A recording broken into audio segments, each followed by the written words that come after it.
That's not the same every day, sir. No. Yeah, it must loving be it, loving it. good Thank you. to be you. Yeah, nice to meet you. Nice I'm to meet such you a too. fan. I'm gonna hold on my freaking out because I'm gonna start with this. I heard you actually recently went back to your old high school. Why did you do that? What was that for? Well, just want to share some experiences with the students and talk to them a little bit about what I do. And yeah, it was interesting. They were freaking out, probably. A little bit. You know, they were all very interested in the journey and success and how do you put up with the failures and all that stuff. It was quite interesting, yeah. That's been the most interesting part of this job for me because I'm a musician, so we have failures and rejections, but in a different way.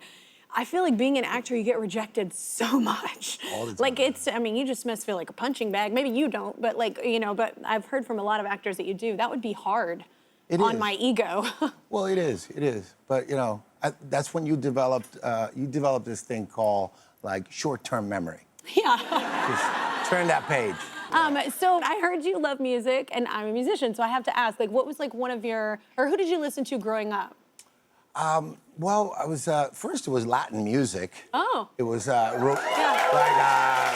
Roberto Roena and Ruben Blades and Sylvia Rodriguez, the Fania All-Stars, Celia Cruz. And then it went into rock, and it was the Stones. Yeah. You know, I'm a Rolling Stones fan. The Beatles, of course, and then Springsteen and Dylan, and you know. And I'm still playing, rock and roll guy. Okay, I love. But I like all kinds of music. I like, you know, every jazz, country, everything. Yeah. What was one of the best concerts you went, or memorable, like when you were young? For me, it was Aerosmith. I loved Aerosmith. Okay, yeah, that's cool. Yeah. That's cool. For me, I think was Neil Young, Crazy Horse, 1992. Yeah. And it was like this. I knew his music and I liked his music, but I said, you know what? He's gonna come up. I'm gonna wait. I have to go to the bathroom, so I'm gonna wait. And I didn't go to the bathroom until like 4 hours after the show.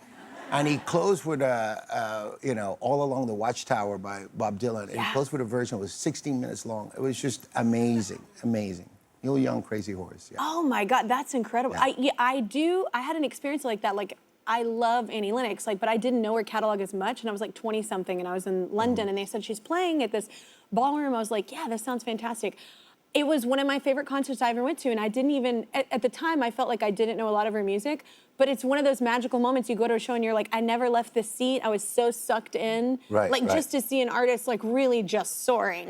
And then you kind of want to quit, because you're like, well, I'm not that talented. Well, that happens to me with actors, you know, and actresses too. Yeah, you see them work and you go, okay, that's But man, what a beautiful thing to, like, be in a scene and you feel like it's a moment that you really nailed it, or you're with someone that you love and you're inspired. I love that. I love that I'm 43 and I still get so inspired by seeing artists or actors really, like, inspire. You still in that stage? Oh yeah, I think you're like me. I think we're fans. I am, yeah. I'm a fan. Yeah. I'm a fan of actors and actresses and movies and music and love to see literature, people arts, do well. you know, And I just, so for me, you know, doing the Phoenician Scheme, the movie that is coming out tomorrow, I've never worked with Bill Murray, and I've been a fan of his work for a long time, but I thought I saw everything, except I've never seen an actor show up on the set with his own soundtrack.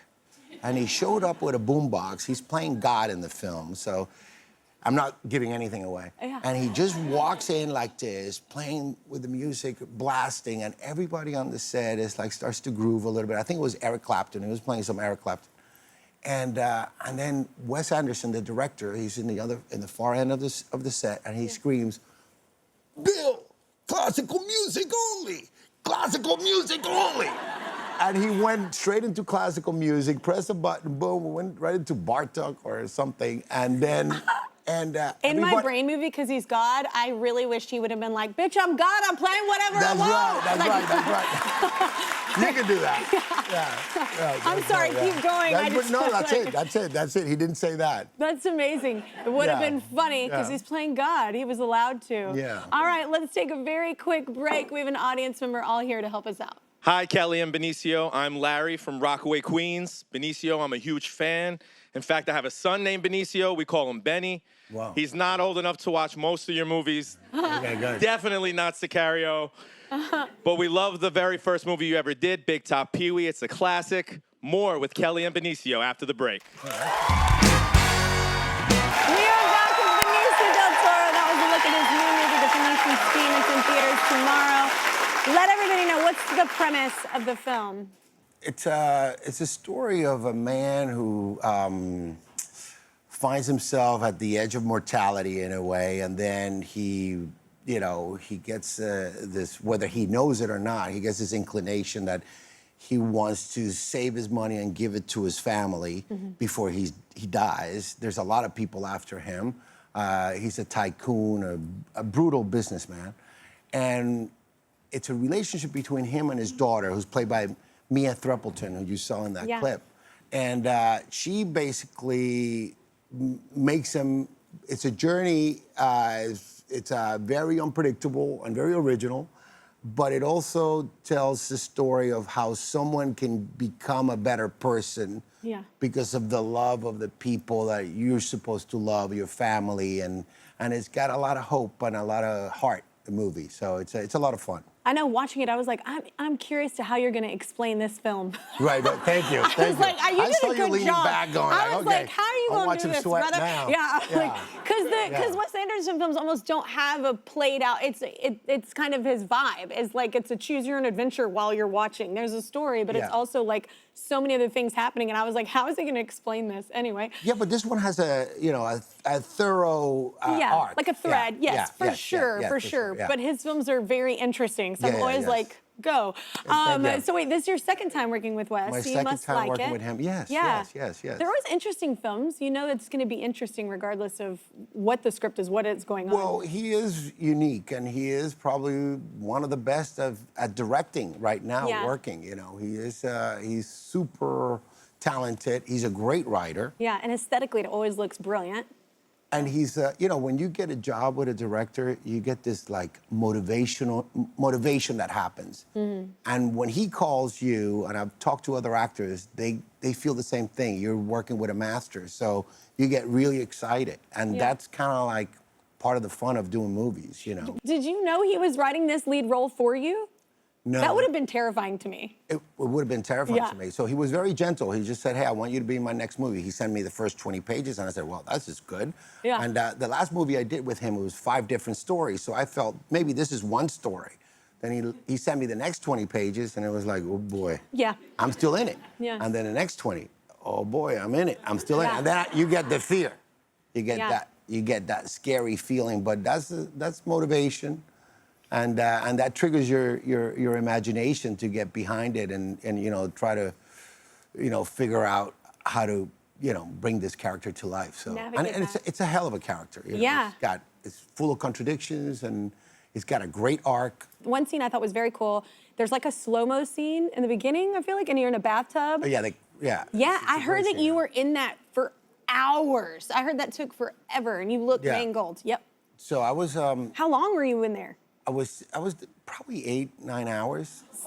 Well, the thing is that Wes Anderson, the director, he wanted to do it in one shot. He had the camera up there. Yeah. And he comes in, I'm sitting in the water, and he goes, okay, we're gonna shoot it in slow motion. And I said, okay, and there's a whole ballet with these nurses coming in and out. I'm eating, I'm reading, I'm smoking, I'm drinking. So there's all this stuff going on. And I said, okay, we'll do it in slow motion, that's cool.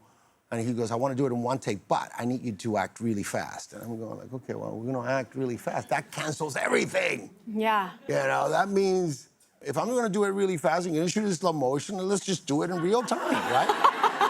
And then he goes, no, it's going to be very different. It's going to be very different. And it is very different. When I see it, it's very different. So in order to get one take, it was like choreographing everyone. It took about, 7-8 hours. And you get so into trying to figure out the riddle of getting it right that you just forget. And then the next day, you're all crinkly like a prune. I was going to say, how do you not look like a prune by hour 1? Well, you get a good hair and makeup person. I'm just like, I prune up, man. Like 20 minutes in, I'm like, damn.